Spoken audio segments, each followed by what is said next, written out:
In January 2013, Riot Games did something they had never done before. They banned a player forever. Not a week, not a season, forever. Every account deleted, any new account banned on site. A career ended before it ever really began. The player's name was Nicolaj Jensen. He was 18 years old, and he had just dropped out of high school to pursue professional League of Legends. In his own words, the timing couldn't have been worse. Jensen had been climbing the European ranked ladder under the name Incarnation. No team, no organization, no backing, just raw mechanical skill that was quietly turning heads across the entire region. People who played against him said it felt wrong, like he was operating on a completely different level. He was being talked about as one of Europe's next great mid-laners.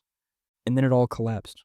Riot's ruling was brutal: toxic behavior, verbal abuse, and poor sportsmanship across multiple accounts.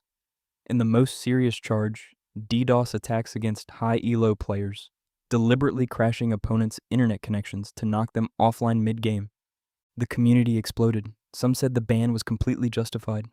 Others said it was too harsh. But Riot had made their position crystal clear. This was permanent. This was forever. Here's where the story gets complicated, though. Jensen later came out and admitted he had bragged about the DDoS attacks publicly, but claimed he never actually carried them out. He said he lied about it, to intimidate other players, to seem dangerous, to earn a reputation. He was 18 years old, sitting at home in Denmark, banned from the game he had sacrificed his education for. Whether the full truth was on his side or not, the ruling had already been made. Most people in that situation would have walked away, gone back to school, found a different path, accepted the consequences. But Jensen couldn't let it go, so he did something nobody expected. He found a loophole. In 2014, Riot Games had not yet officially recognized coaches as part of the LCS structure, which meant technically a banned player could coach. Jensen quietly reached out to SK Gaming, one of Europe's most established organizations, and they said yes.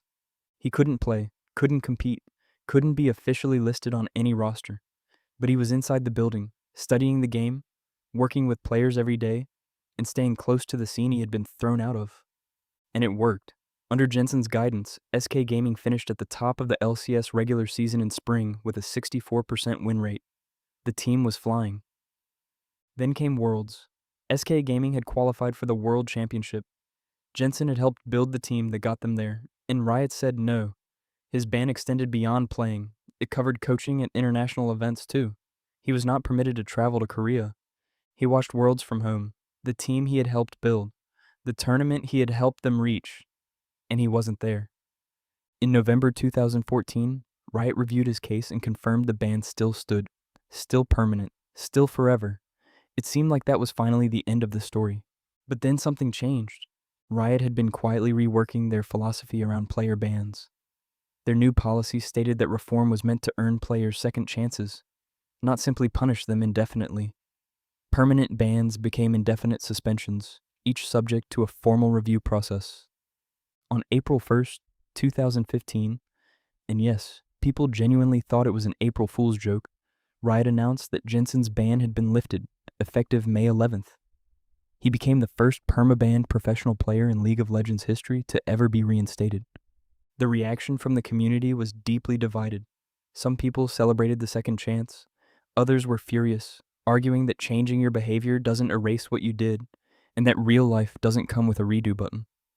Jensen didn't wait around for that debate to settle. Within weeks, he had packed his bags, flown to North America, and signed with Cloud9, one of the most iconic teams in LCS history, taking the mid lane spot from their legendary founding captain He.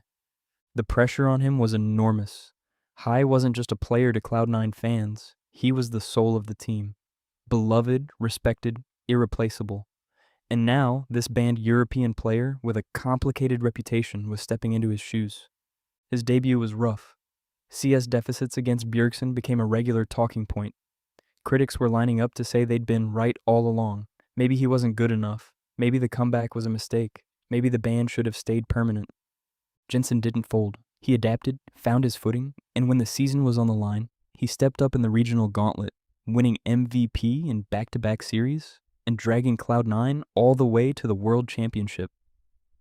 His first Worlds, 1 year after sitting at home watching as a banned coach who couldn't even be in the building. Now he was on the stage.